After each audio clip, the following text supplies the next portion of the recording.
தீபாவளிக்காக பாத்தீங்கன்னா ஒரு சூப்பரான காம்போ செட் பண்ணிருக்கோம். ஒரு பேண்ட் ஒரு ஷர்ட் நீங்க ரெண்டுமே சேர்த்து 1000 rupees பே பண்ணா போதும். சோ இந்த மாதிரி பாத்தீங்கன்னா ஒரு 17 டைப் காம்போ செட் பண்ணிருக்கோம். காம்போ 1 பின் காமிக்கிறேன் பாருங்க. ஸ்கிரீன்ஷாட் எடுத்து வாட்ஸ்அப் பண்ணுங்க. எங்களோட டீம் வந்து ரெஸ்பான்ஸ் பண்ணுவாங்க. ஷர்ட்டோட சைஸ் பாத்தீங்கன்னா SC M L XL. அதே மாதிரி பேண்டோட சைஸ் பாத்தீங்கன்னா 28 30 32 34 36 இந்த மாதிரி 17 டைப் ஆஃப் காம்போ செட் பண்ணிருக்கோம். ஷாப்பை விசிட் பண்ணி அவைல் பண்ணிக்கங்க. ஷாப் எங்க இருக்கு பாத்தீங்கன்னா ட்ரிப்ளிகேட் ஹை ரோட்ல போஸ்ட் ஆபீஸ் எதுல இருக்கு.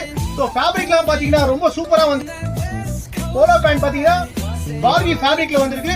சோ ஃபேப்ரிக் ரொம்ப சாஃப்ட்டா இருக்கு. ஷாப்பை விசிட் பண்ணி அவைல் பண்ணிக்கங்க. 17 காம்போ அவைலபிள் இருக்கு. சோ ஃபேப்ரிக் பாத்தீங்கன்னா ரொம்ப சாஃப்ட்டா இருக்கு. அயர்ன் பண்ணவே தேவையில்ல. ஆபீஸ்க்கு காலேஜுக்குலாம் ரொம்ப சூப்பரா இருக்க போகுது. சோ ஷாப்பை விசிட் பண்ணி அவைல் பண்ணிக்கங்க. 17 கலரும் வந்து இந்த வீடியோல கவர் பண்ணிருக்கேன். ஒரு கலெக்ஷன் கூட நான் மிஸ் பண்ணல. எல்லா கலர்ஸும் அவைலபிள் இருக்கு. ஷாப் எங்க இருக்கு பாத்தீங்கன்னா ட்ரிப்ளிகேட் ஹை ரோட்ல போஸ்ட் ஆபீஸ் எதுல இருக்கு. விசிட் பண்ணி அவைல் பண்ணிக்கங்க. ஜஸ்ட் 1000 rupees நீங்க பே பண்ணி இந்த காம்போஸ் எல்லாமே நீங்க அவைல் பண்ணிக்கலாம். Thank you friends.